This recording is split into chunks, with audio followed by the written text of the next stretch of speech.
Assalamu alaikum everyone. This is lecture 11. We were discussing chapter 4. The course is basically the control system engineering 1. The chapter 4 is time response. We started in the last class the article 4.6 under damped second order system. We have already derived the equation of the performance parameter in the last class. So let's continue with this topic. The thing that we are going to discuss today is very, very important because this gives us intuitive idea about the pole location and the corresponding behavior, transient behavior. So the last thing that actually we discussed was we actually have written, we have seen the pole location condition for the pole location. So say this is your y axis, and somewhere here you have the poles. Poles appear in complex conjugate. So say here and here, and this is your plus j omega d.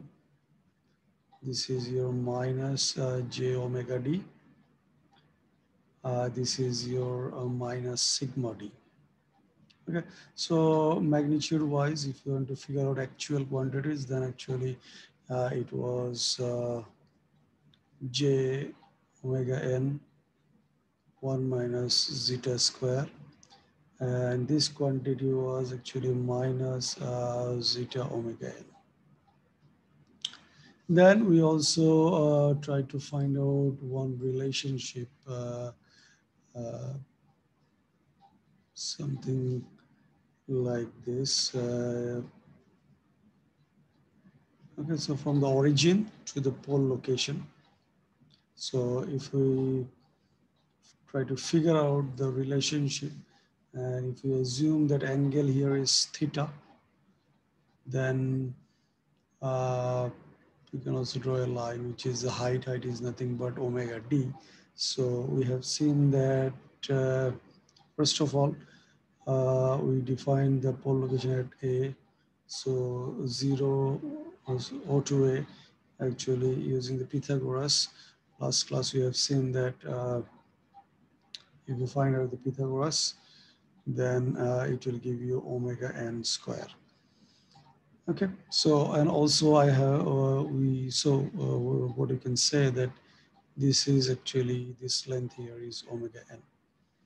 Then we also have seen in the review class, even though it was not discussed in the class, so cos theta is actually based by hypotenuse.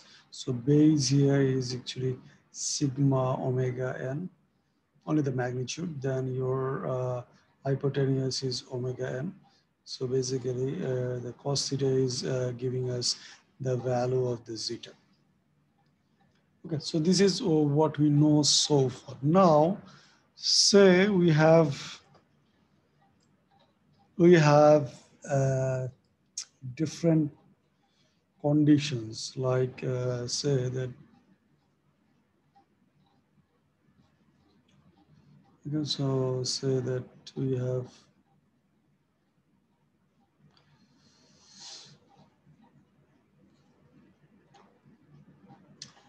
have this horizontal lines. Okay, then we may have vertical line.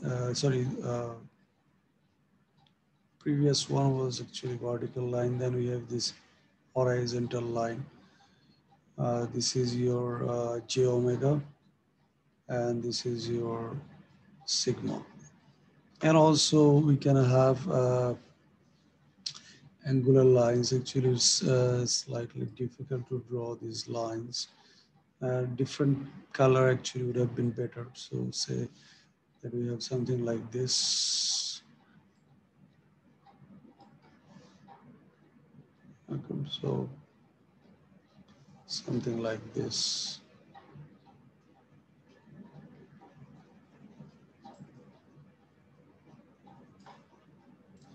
Now, what these lines actually represent, what is mean to have pole on these lines. Okay, so this is what we actually have to try to understand in this. Say we have here, we have different lines. So these vertical lines actually for different values of sigma. So say this is for sigma 1 maybe. This is for sigma 2. Don't forget the sign minus sigma 1 minus sigma 2. So we know that sigma is related to your settling time and they're inversely related. Okay, so what we can call is this is one settling time lines and this may be another settling time lines. Now which settling time will be higher since they're inversely proportional? Sigma 2 is definitely higher in magnitude than sigma 1. So TS2 has to be smaller than TS1. Is it okay? So the pole in this axis will actually, in this line, will have shorter settling time. It will going to be settling quicker than the poles in this line. Now look at this horizontal line. So in this horizontal line, say we have what is common here, what is not changing is the sigma, the omega values. So omega 1 maybe here, omega 2 here. Okay, so don't forget the j. So j will be always the j omega 1, j omega 2. So what is related to your omega? The peak time is actually inversely proportional to your omega. Okay, so omega d. So it's better to give d here as well as providing d here. Okay, so what does it mean? This represents one class of peak time. So any pole in this line will have peak time on that level.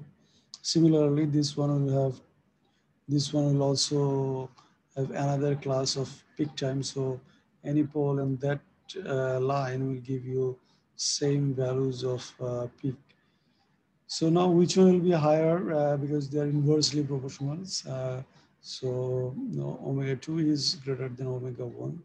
Likewise, we'll have TP2 will be smaller than TP1.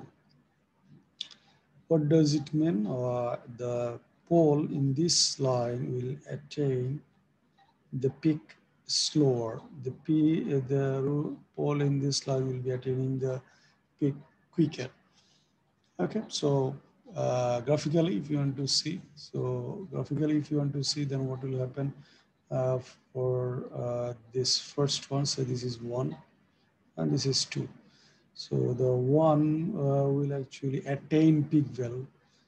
Okay, at 1 will be taking more time to attain the peak value. So you will have something like this.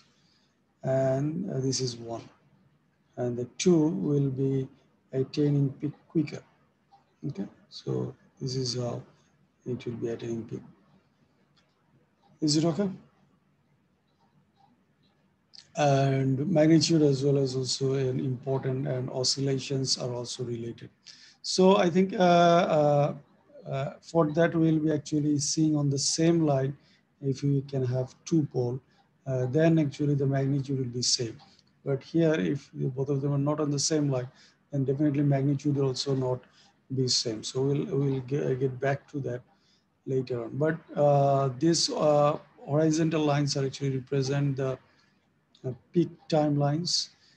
These vertical lines represent the settling timelines, and these angular lines actually represent percentage overshoot line. So percentage overshoot 1 maybe.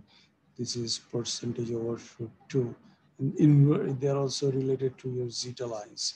percentage overshoot and zeta are actually related.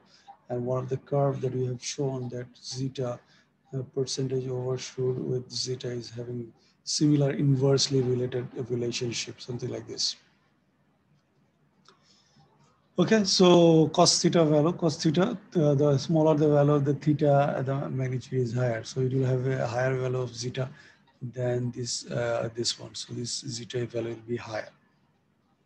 And since they have an inverse relationship, so OS1 should be smaller than OS2. Okay, so this is intuitively what is happening. Now say that we are actually talking about the same line. So what will happen in the same line? So say we have let's say something like this. Now we have poles, the complex pole actually appearing complex conjugate. So they are actually having appearing, so this is one set appearing, this is the second set, two, and maybe two prime here, it is one prime. Okay, so now if we try to see what will be the response, one thing is pretty sure is that their settling time, because they're on the same vertical line, so their settling time will be same. So they'll take same time to get settled. So what does it mean? They will follow a same pattern. Okay, so they will follow a same pattern. So their envelope will be actually same. Okay, so they'll follow a same envelope, something like this. Okay, so gradually it will be diminishing. So now one. So for one, what will be the scenario? So one is having a small, their omega values are different. So omega values, omega 1, omega 2. So omega 2 is definitely higher value. So it will have more oscillation. So this is one thing. And secondly, their omega is related to is basically your peak time. So let's say TP1, so this is related to your TP2. So TP2 has to be smaller than TP1. Okay, TP2 has to be smaller than TP1. Why? Because omega value is higher, they're inversely related. So what does it mean? The second one will have more oscillation, but it will have smaller values of TP. So it will attain peak quicker, but it will have more oscillation. Okay, so say it will have, so just system behavior, not the step response. So it will have, they will attain the same magnitude. Okay, so more frequency, frequency is higher for this. This is 2. Okay, now for 1, it will have smaller frequency. So it will be following the same pattern because their settling time is same, but it is having lesser. And also, as you can see, the TP1 is smaller, TP2 is smaller than TP1, is settling peak here. So this will be your second one. Okay. So this is how they are actually related. So I actually haven't used the step response, but you can also use the step response as the book has done. So your curve will be starting from here, but it will follow the same pattern eventually.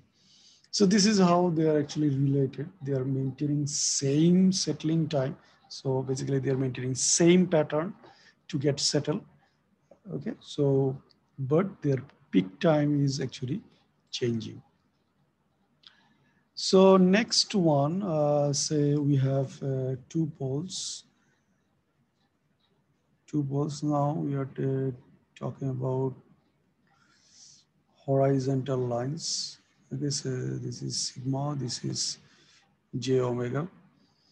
I'm sorry about the drawing today, I'm not feeling that well. So say you have two of them pole here. So definitely you will also have two mirror image in the downwards as well, because they will always appear in the complex conjugate. So say this is 1, this is 2, this is 1 prime, maybe this is 2 prime. So now what is common in between them? So basically that peak value, peak time will be same. So they are following the same omega line. So their peak value is same, but they are actually having different sigma d, sigma d1, sigma d2. Okay. So in this case, what will be different? So their settling time, they will have T(S1), they will have T(S2). And definitely since sigma, they're inversely proportional. So T(S2) has to be smaller than uh, TS2 has to be smaller than TS1. That means the second curve will be actually getting settled quicker. So if we try to see the time response, say step response, this time we try to draw. So finally, this is your say final value. Okay, so this is your final value. So what will happen? They will attain the peak value at the same time, no doubt. Okay, so they will have a peak value at the same time. Okay, but so their peak is at the same time, almost. Let me try to redraw it. So they are actually having similar peak time maybe, but the frequency is also same because their omega value is same. So they'll be going to vanish quickly. Okay, so this is good. So now, as you can see, their peak time is same, but one is getting settled quicker, like the second, this one. So this one has to be 2, and this one has to be 1. Okay, so something like this. So it will be more appropriate if actually if you take to poll in the math lab and then try to plot your response, then you can actually have a better idea how it works. Okay, so as you can see, the damping is also actually higher, and that is why this one is actually going to rest quicker. Okay, now how damping, because this one, as you can see, actually why this one is uh, settling time is smaller, which this is actually also related to this sigma value, isn't it? E to the minus sigma d2. So sigma d2 is higher, so it will be quickly going to its final value. So this is how you also can relate why the second one will be going to settle faster. Now, the third scenario that may occur is basically, say we have angular lines. Okay, so one is here, maybe another one is here. Similarly, you will also have one here, one here. Okay, so this is set 1, maybe 1 prime, 2 prime, they're complex conjugate of each other. So in that case, what will be remaining same? The percentage overshoot, or actually how much it will be jumping, that will be remaining same. But if you try to find out the omega d1 as well as sigma d1 as well as omega d2 and sigma d2. Okay, so sigma d2. So what we are going to see, both of them are actually this is greater, this is greater. So you will have different peak time. Okay,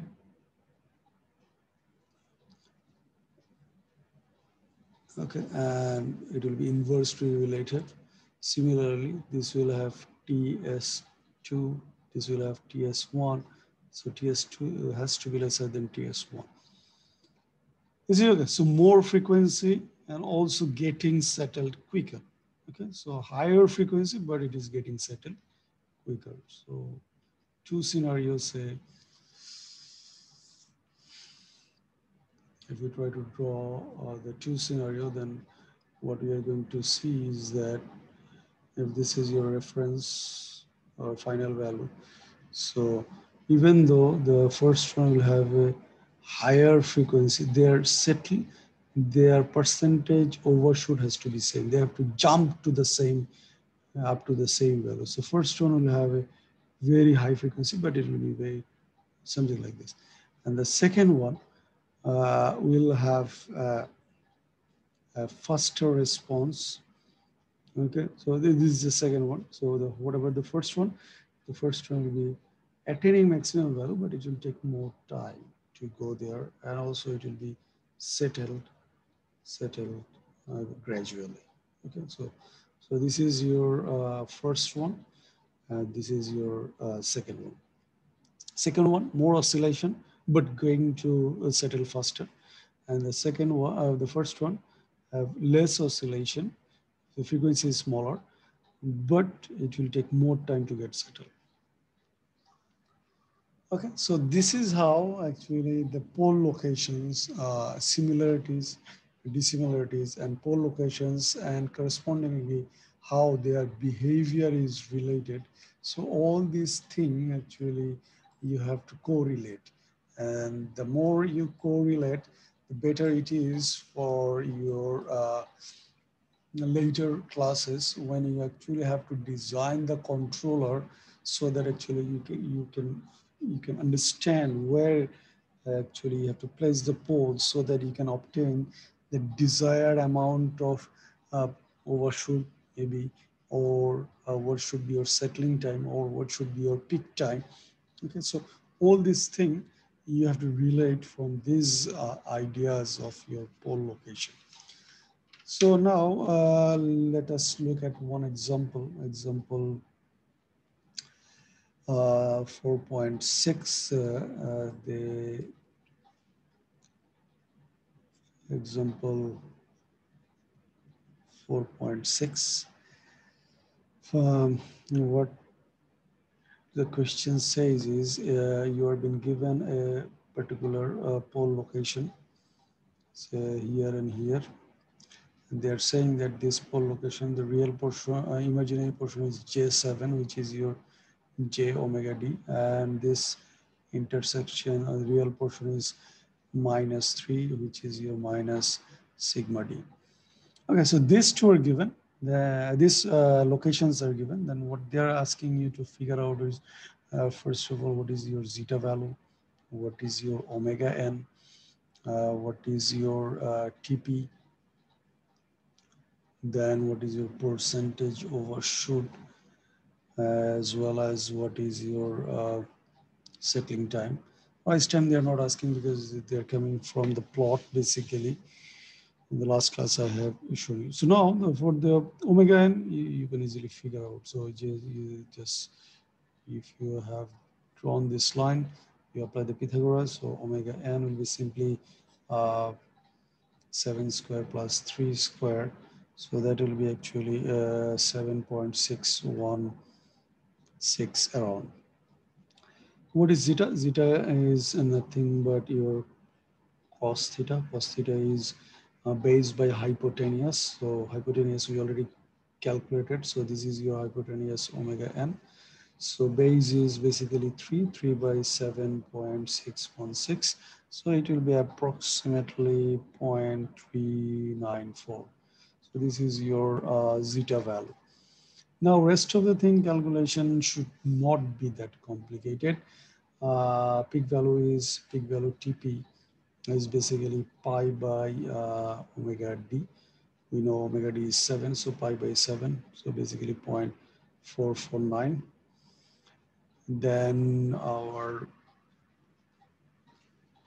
we have percentage overshoot. Percentage overshoot is related to your zeta value. We already calculated zeta value, so e to the power minus zeta pi by root over 1 minus zeta square into 100. So if you put the value of the zeta and the pi, then what you're going to get is approximately 26% should be your overshoot. Finally, the thing that is left is settling time. So approximate formula is basically 4 by sigma d, and sigma d is 3. So we're just considering time cannot be negative. So 1.33. second. Okay, so calculation is fairly simple. So just you have to have your idea of the pole location and how they're related to your system parameter. So this is how you can directly calculate the performance parameter of a particular system if you know the pole location. Now look at next example, example 4.7. So basically here a particular system is given, uh, mechanical system is provided, a simple one. I think you are already should be familiar with most of the mechanical system if you have practiced well. Uh, so we have a simple system here with one spring, one inertia, and one viscous damper or simply dampered. So basically D, J, and K. K value is provided 5 Newton meter per radian. Okay, so what they're asking is they're giving that percentage overshoot is 20%. Okay, so OS is given. A percentage OS is 20%, and settling time is 4. And your for the step response, actually you have to figure out what is the value of J and D. So this is the two you have to find out. Okay, so let us write the equation first, then see how it is going to vary. So the equation will be J S square plus DS plus K theta. Okay, sorry, I forgot to draw your torque and the theta. So theta T and tau T is given. So theta s by tau s. So this is what is given. So theta s by tau s is your transfer function 1 by j s square plus ds plus k. We don't keep any coefficient of s square in general. So 1 by j s square plus d by j s plus k by j. So now from this equation, if you compare this equation with the second or generalized second order equations, we are not considering about just calling that constant, but here is s square plus twice zeta omega n s plus omega n square. So from this one, we can easily see that omega n square is basically k by j. So k by j. So you can write that this gives us omega n equal to root over k by j. So this is one thing, and also twice zeta omega n equal to d by j. And the parameters that are provided actually, percentage overshoot 20%. So for this one, we can easily find out what should be the value of zeta, that is minus ln percentage overshoot by 100 divided by root over pi square plus ln square percentage overshoot by 100. So if you put the value of 20 there, then what you are going to get 0.456. Okay, so this is one thing. And also settling time is related to is 4 by sigma d. Sigma d is uh, um, zeta omega n. So basically, which is equal to 2. So you can say that zeta omega n equal to basically, if you divide it by 2, so 2. So this is what you know. And now zeta omega n is 2. So you have zeta omega n here. So 2 into 2 is equal to d by j. So you can say that d equal to 4j. So if somehow we can find the value of d, you can easily figure out what should be the value of j, then you can figure out what should be the value of d. Okay, so this is one thing. Now, and also from the same equation here, we can find out something else, that is uh, zeta equal to basically 2 by omega n. And omega n we already calculated, k by j, so 2 by root over k by j. So basically 2 into root over j by k. Just invert it. So this is your sigma. And we know what is the value of sigma. We already calculated. Sorry, zeta. We already calculated 456. So if you now just simplify a bit, so what we are going to get is also know the value of k, which is 5. So 0.456 divided by 2, then square into 5 equal to your j. So j, if you calculate, you're going to get is 0.26. So this is one result. And then what is your d? D is basically 4 times 0.26, so basically 1.04. So this is how for a real system as well, you can find out the required quantities if you know how to manipulate their pole location. So basically what we have done here is with physical quantities, we actually added the their equations and their relations. So everything has been correlated. So this is how you have to figure out the quantities, missing quantities of any problem maybe. So then you also have, I think, skill assessment exercise 4.5, which is also a simple one. So I urge you to go and solve that one. Now, let us continue with the next topic, that is Article 4.7, that is system response with additional poles. Okay, system response with additional poles.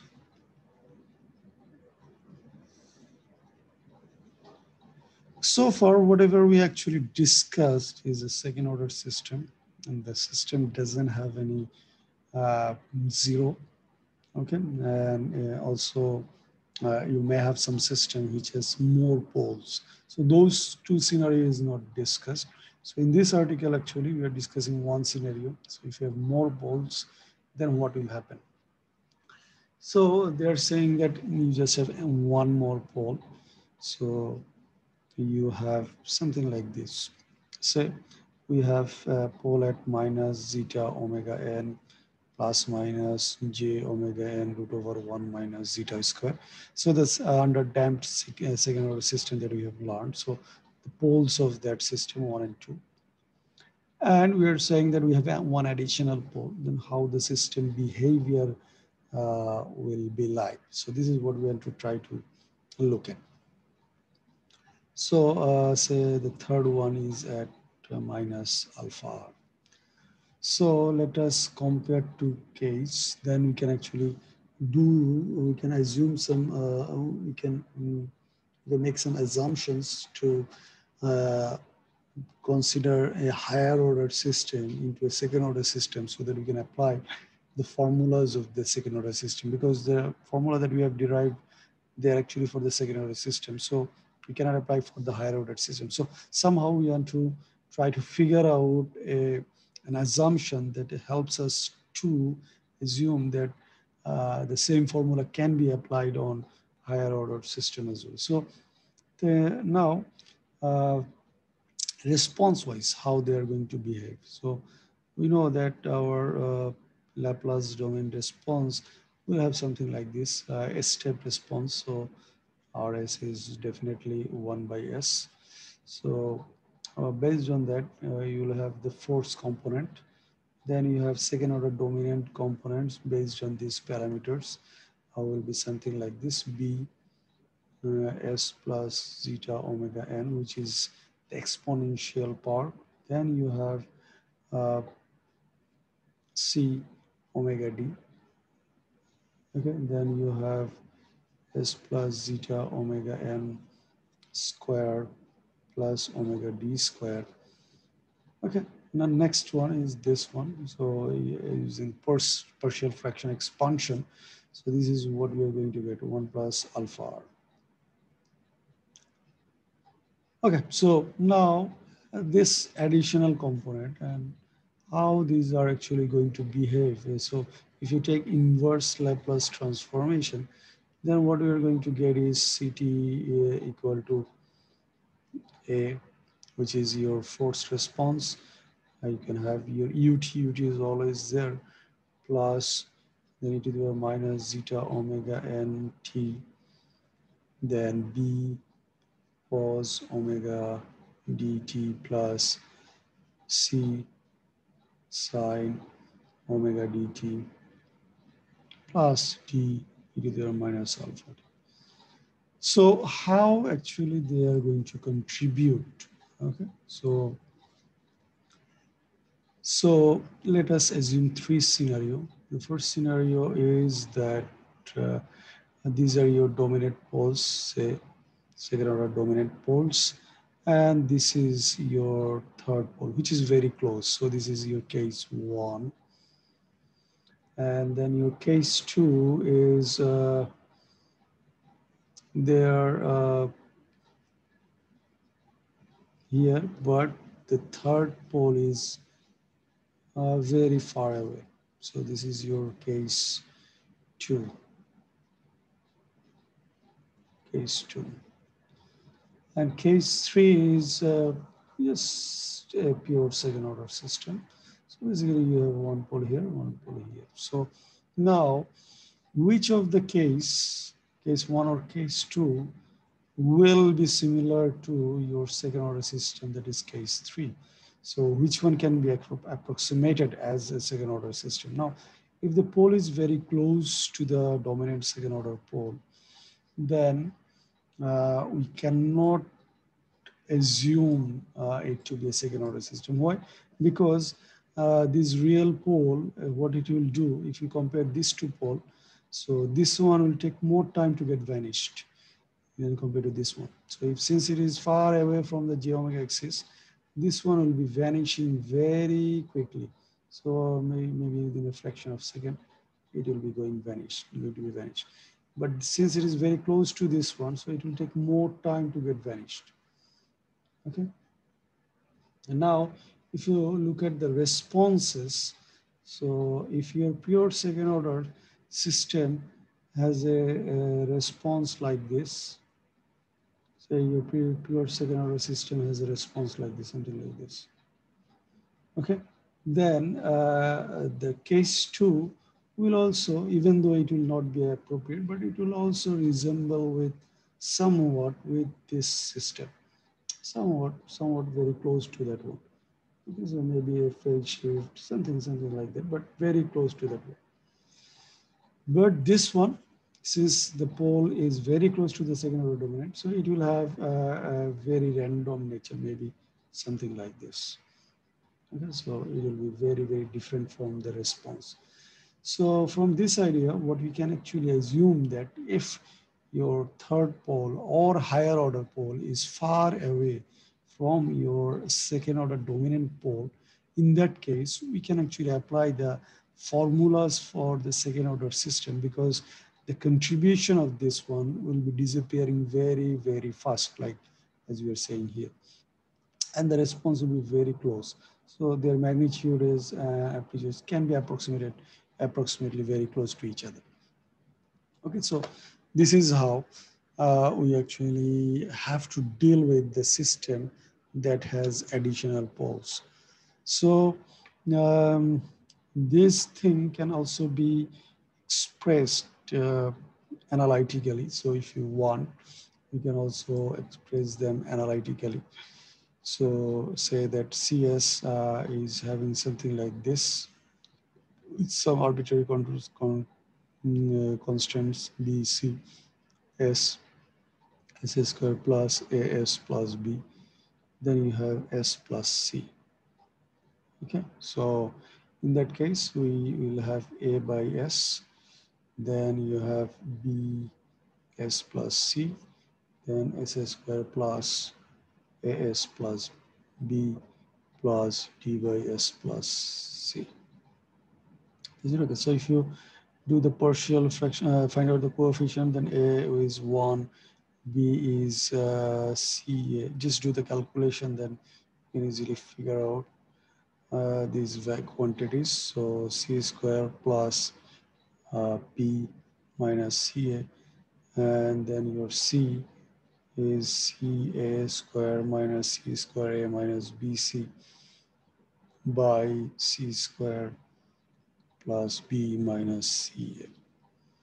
Okay, and d is actually minus b divided by c square plus b minus ca.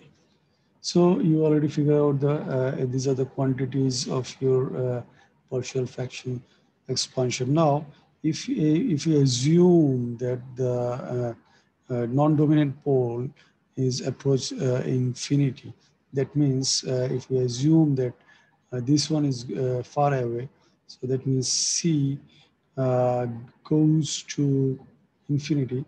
On that case, you can simplify these coefficients applying this condition, and we can see that A magnitude is remaining same, B can be approximated as -1, then C can be approximated minus, and D can be approximated as 0.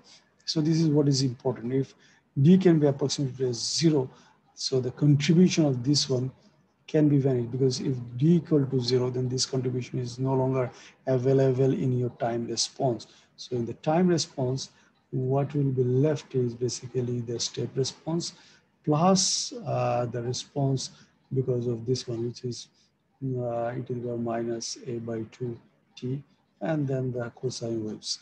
So this one is getting vanished. So if the value of c approaches infinity, then this is how mathematically also we can see that we can approximate that the effect of that particular pole can be eliminated, and you can actually continue with the formulas that we have derived for the second order system.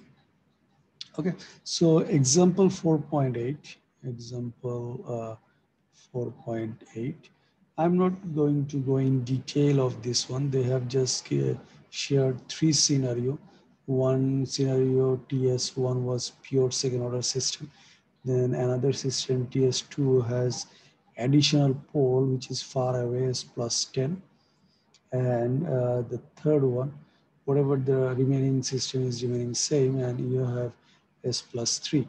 So you in this one as well, figure I think 4.24, if you just have a look at that one, this two response is very close to each other.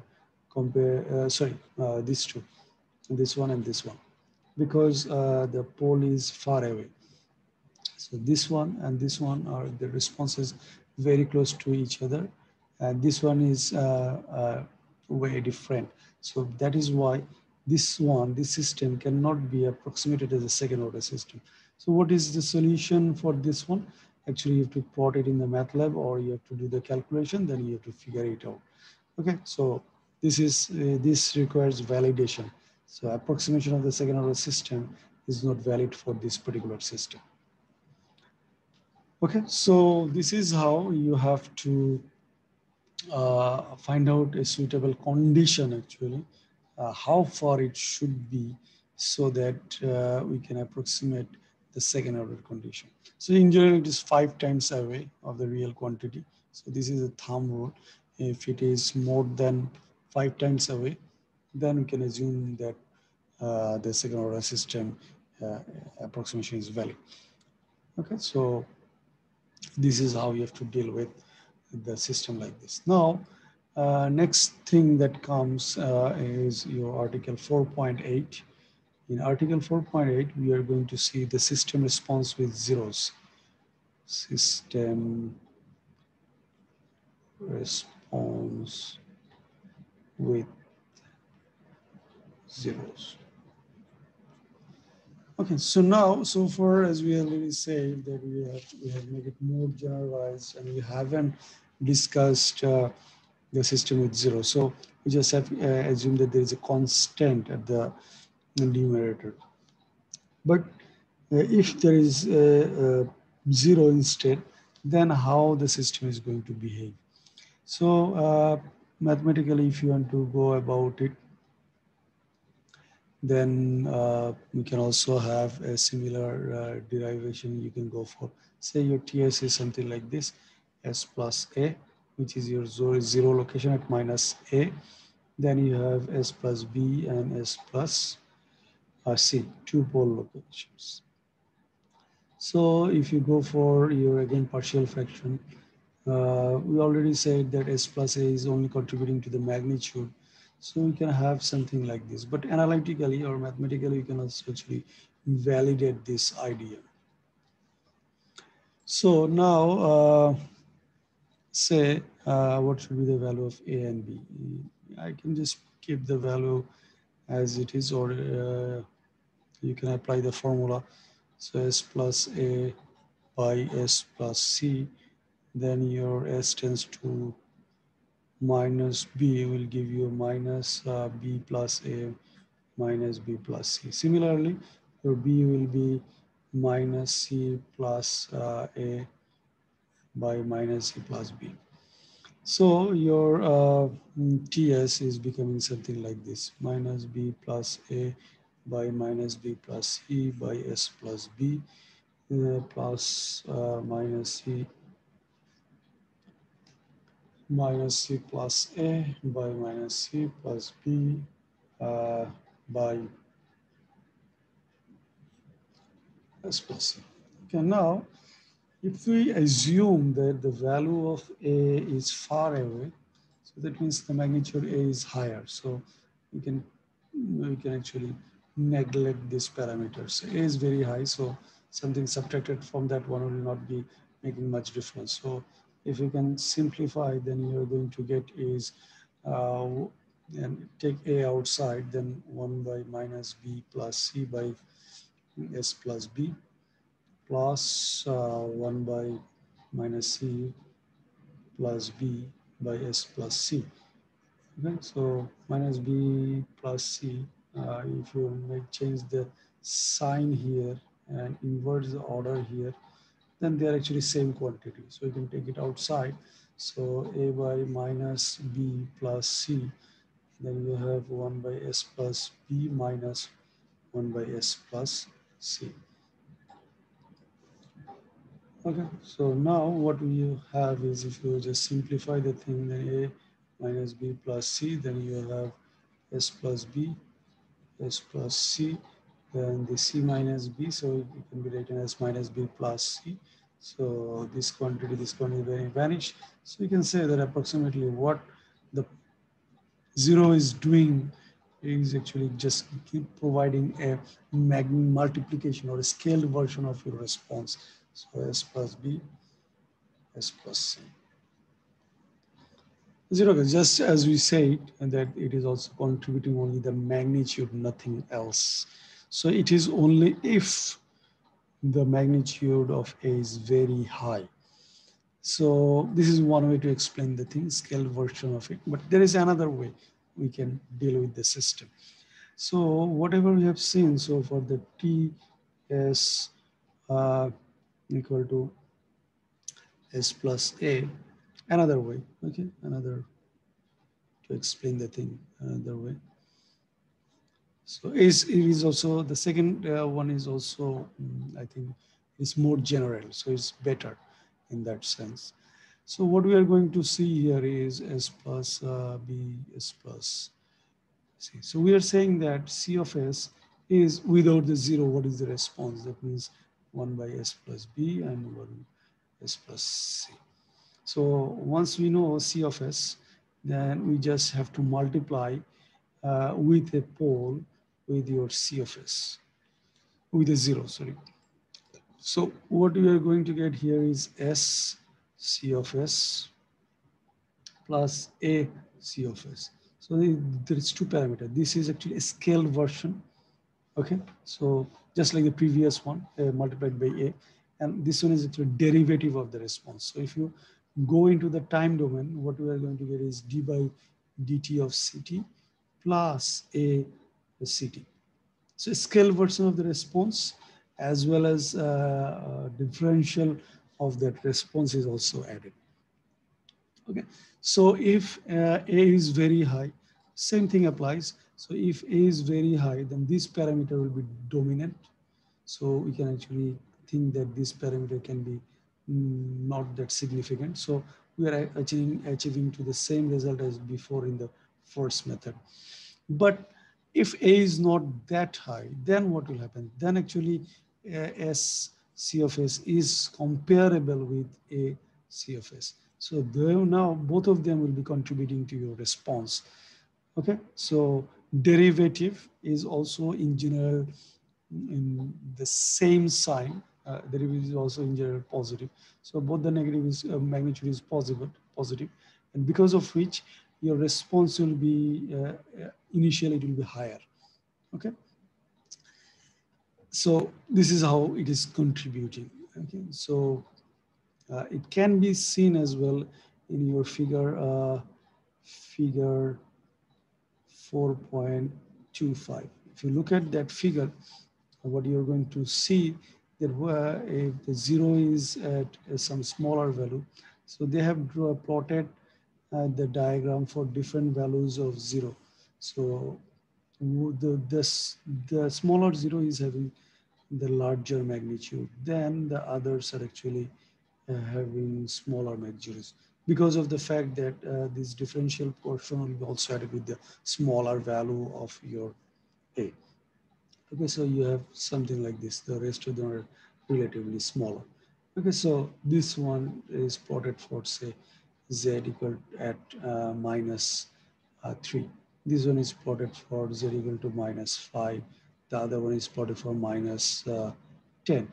So as you can see that even though z equal to at minus 10 will be more resemble to your second order system, but more peak value will be having with minus 3 because this quantity is also added with this quantity scale version of it. Okay, so this is how the zero is actually impacting our second order system. So a differential portion, which is again going to be added with your the scale version of the second order response. Now, one interesting phenomena sometimes available in nature as well. So sometimes in some system it is also available. That is, if the value is negative, say we have a negative pole 0. So S minus A. Okay. So what does it mean? The 0 is at the right half plane. Somewhere here you have the 0.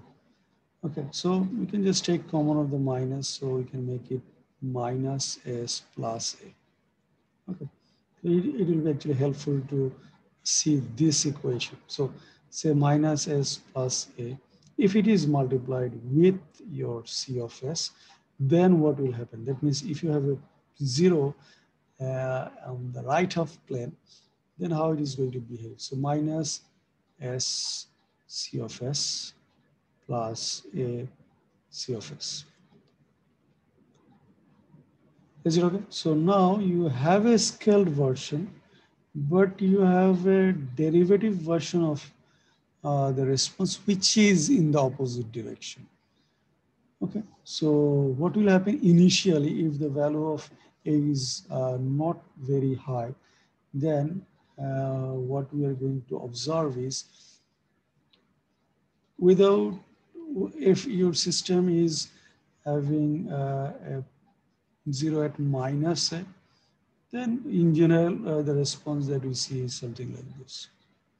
But if your 0 is at plus A, then what will happen?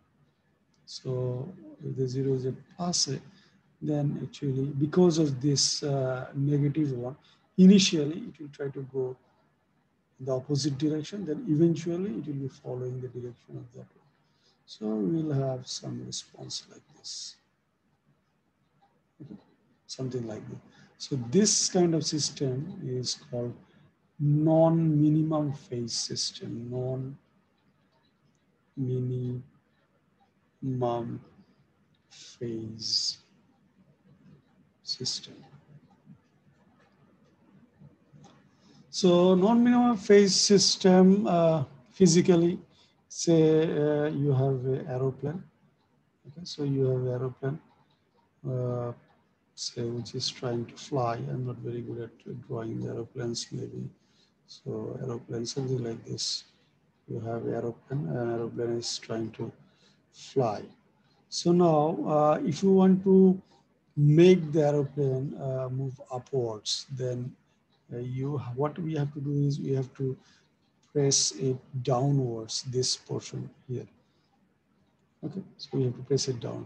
But once we are trying to make it down, initially the whole plane will be actually going down first. Whole plane will be going down. Then gradually the direction of the plane will be tilted. So finally it will go upwards. So initial movement was actually downwards. So this is what is one of the example of your non-minimum phase. Eventually it will be elevated. In your motorcycle, say if you are in your brake system, if there is some non-minimum system, then what will happen? Say in a motorcycle, you're trying to move right. So initially it will go left, then it will try to go right. So this is what is physical example of your non-minimum system. Also, one thing can happen. So if you have an inverted pendulum on top of a cart, and the cart is having some wheels, so it is moving. So if you want to move the cart, so initially it has to say we want to move the cart in this direction. So initially this one has to be tilted in this direction, then it will be going in the opposite direction. So this is also another physical example of your non-minimum system. Initially making it going to the in the opposite direction, then it goes to the direction of intention. Okay, so this is how you have to. Now, one example actually I can give the example 4.9. So in the example 4.9, one electrical network is being discussed. So in that electrical network, this non-minimum phase is present. So example 4.9. So one op-amp is there now.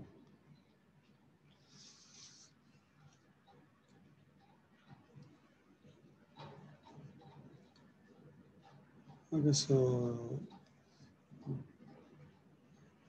VI is applied, and you have resistances. Then you have a capacitor connected here. Okay, so this is your V1, this is your V2, this is your V0. All of them are in the frequency domain. This is R1, this is R2, this is R3, and this is C.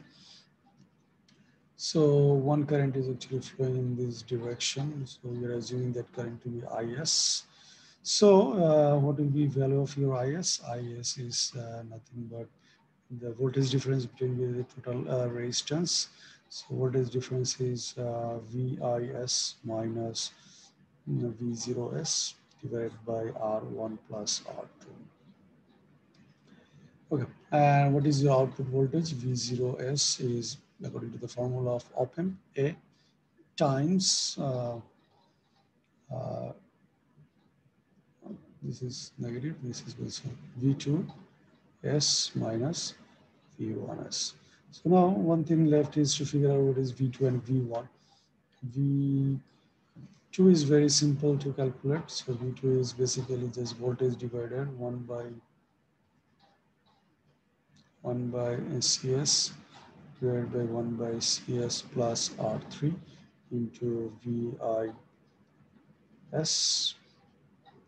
And what is V1? V1 is actually output plus this drop across this one. So we can write something like this. V1 is V0S plus IS into R1. Now you can put the value of IS into this equation. then actually you can simplify a bit.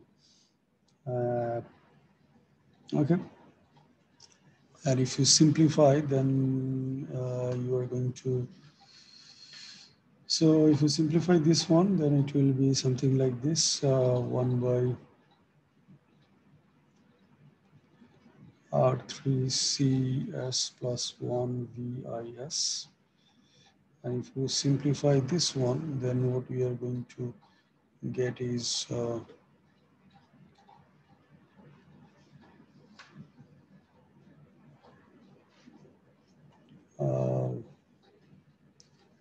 VIS R1. I'm just writing the final value, so you have to do a bit of calculation. R1 plus V0S R2 by R1 plus R2. Now, if you put this value into this equation here, then what we are and after simplification, of course, what we are going to get is our transfer function V0S by VIS equal to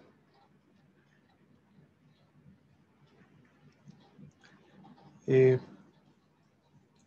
R2 minus R1 R3 CS divided by R3 CS plus 1 divided by R1 plus R2 1 plus A. Okay, so this is the thing. Now, one condition that we know that the magnitude A of the op-amp is very, very high, in the range of 10 to the power 5, something like this. So we can easily assume that it contains to infinity, and that gives us the simplification. So if we divide both the numerator and the denominator with the A, then some of the terms will be 0, because if 1 by A is actually 1 by infinity will be 0. So what we are going to get is a very uh, simple formula, something like this: V0S by VIS equal to minus R1 R3CS plus R2 divided by R2 R3CS plus R2. Okay, so now you can take, because we don't in general keep the coefficients of S, so we can take common of those, and if you take common and simplify, then you're going to get something like this: minus R1 by R2 S plus R2 by R1 R3 C. Okay, so then you have S plus 1 by R3 C. So there is a mistake here. Actually, this will be a negative sign here. Okay. So now, if you finally, there is two conditions provided for this transfer function. The condition that is provided is they have said, the problem said R1 equal to R2 you have to assume, and R3 into C can be assumed as 1 by 10. Is it okay? So if we assume these conditions, we can easily say that they will be divided by, there will be 1, as well as this one will be cancelled with this one. So what is left is minus S minus 1 by R3C, which is 10. Okay, and divided by S plus 10. Is it okay? So this is your required transfer function, or G of S. So the problem is actually asking about your response of this system for step response. So RS equal to 1. So you know GS is already there. We derived it. So what is our C of S is R of S times G of S. And now it is 1 by S. Then you have minus s minus 10, and we have s plus 10.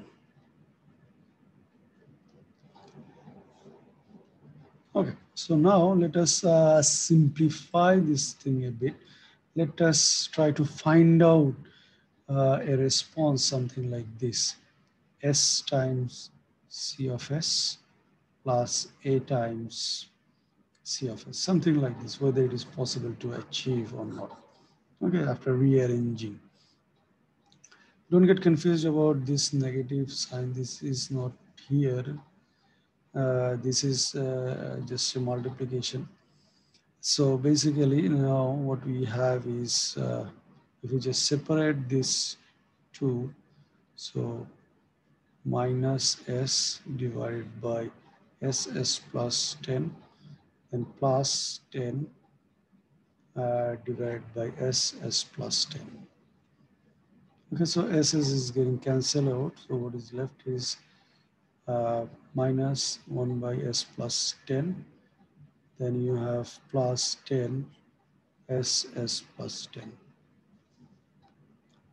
Is it okay? So if we can assume that our C of S, because we already have used C of S, so just say that our C0S is yeah,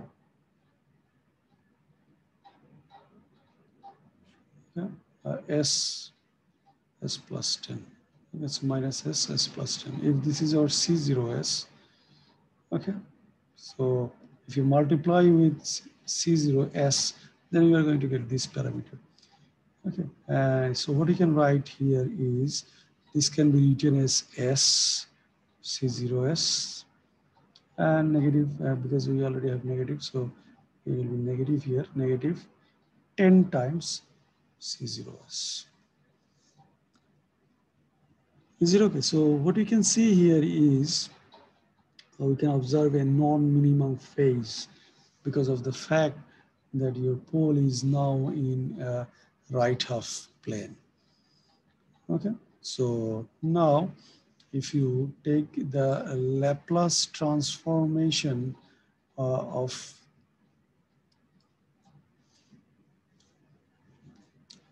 if we now take the Laplace transformation of our equation, say that C of S equal to minus 1 by S plus 10 plus 10 by S plus 10. So basically we are taking this equation here. Okay. So now if you make partial fraction of the second term, this one, so what you are going to get is minus 1 by S plus 10 plus, so 1 by S will be there. So the coefficient of S will be 10 by 10, which is 1. And then the coefficient of S plus 10 will be 10 by minus 10. So basically it will be minus 1. So minus 1. So as you can see, there is these two are same quantities. So what you can see here is our response will be something like this: 1 by S minus 2 S plus 10. So if you take the time response into the inverse Laplace transformation, what we are going to get is 1 minus e to the power 2 e to the power minus 10t. Is it okay? So this is the response of your system. But if you try to see the response without zero, what is this response? There is actually C0S without zero.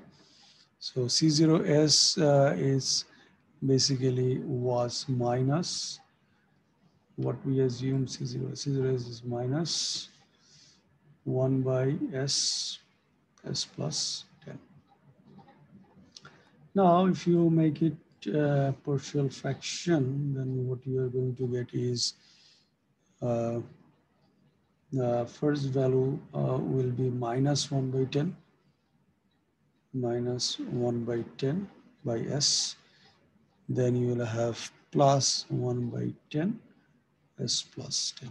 So your response will be something like this: minus 1 by 10 plus minus 1 by 10 e to the power minus 10t. So this is the response of your system with 0, and this is just response of your system without the 0. Now if you want to compare these two response, actually this is C0t. Okay, so if you now compare these two system response, is very difficult to find because of the fact that they are not in the same scale. So if you normalize the response, then say in terms of magnitude 1, that means if you multiply this one with 10, then what you are going to get. So if you normalize the scenario 10 C0t to make them on the same scale. So now what is minus 1 plus e to the power minus 10t. Okay, so at t equal to 0, what will happen? At t equal to 0, what will happen to this system? So this is normalized version. So at t equal to 0, so this quantity will be e to the power 0 is 1. So minus 1 plus 1 is this response, normalized response is becoming 0. What about this one? What about this one? The actual response at t equal to 0, this parameter is becoming 1. So it is being 1 minus 2. So your response will be minus 1. So if you try to plot, if this one, if this one is plotted, it will be starting from 0. If you have a curve like this, sorry, from 0. And then the second one will be starting from minus 1. Okay, curve like this, something like this. Okay, so this is your one example of non-minimal phase. Eventually, they may merge together at some point eventually. So, but they will start from a lower value, lower magnitude. So the value is not actually, and this sort of system is not starting from 0. So this sort of system is frequently available in nature. So we actually have to be careful about while we're designing, because if we cannot take consider about this non-linear phase system, like in the aircraft, there can be an disastrous situation in case of your aircraft. So now the last thing of this topic is pole zero cancellation. TS equal to, I actually apologize to make this class a bit longer than usual, because only few topic, one or a very small topic left is very difficult to cover in the next class. That is why actually I was continued with this one. So if you have something like this,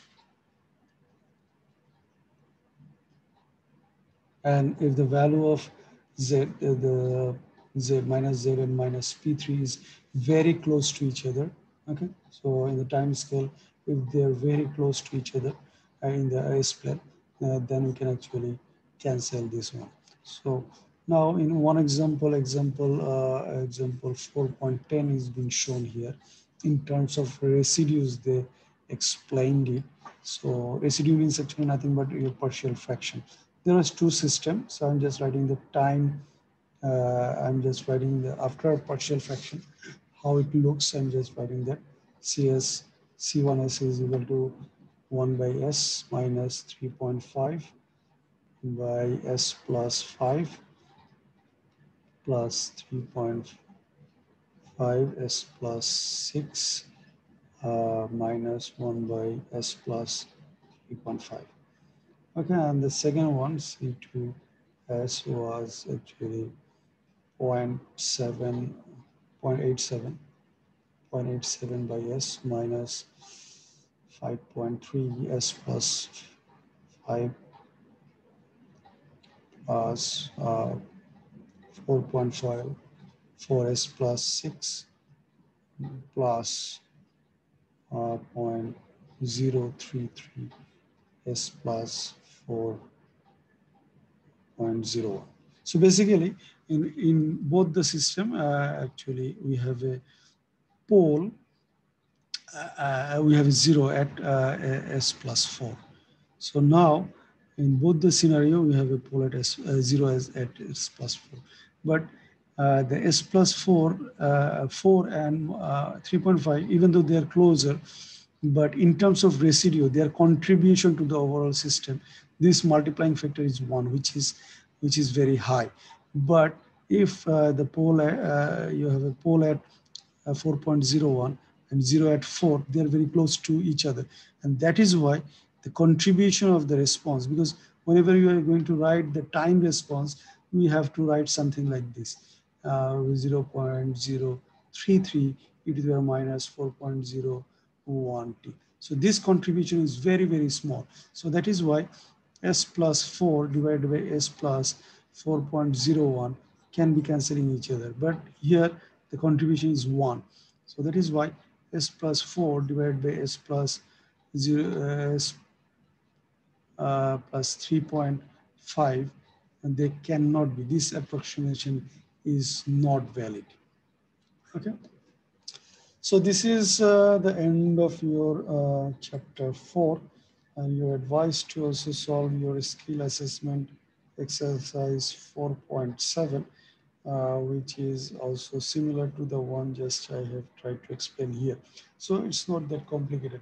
As I said, the examples of skill assessment examples of this chapter is relatively simpler, and you actually have to figure out the for the second order system to be valid, for whatever you have find is if your higher order pole is something like this, and your real axis pole is minus a by 2 or minus zeta omega n. So this one has to be a magnitude wise, alpha r has to be greater or equal to 5 times zeta omega n, or in terms of a, it has to be 5 times more than a by 2. So under these conditions, our second order approximation of the higher order system is valid. Okay, and also if 0 is also far away, 5 times away, then you can actually consider them only to be a scaling factor. Okay, so otherwise if they're close, then we have to go through the simulation to actually figure out the actual time response of the system. I do apologize again for making the class a bit lengthy than usual because of the fact that there was only few topic was left to finish this chapter, and I also some of the derivation couldn't cover the complete derivation. So the content, whatever it was just more than content was consuming more than one class, but less than 2 class, obviously, very less than 2 class. That is why I continue with this one. So I apologize for that one. Okay, see you in the next class, inshallah.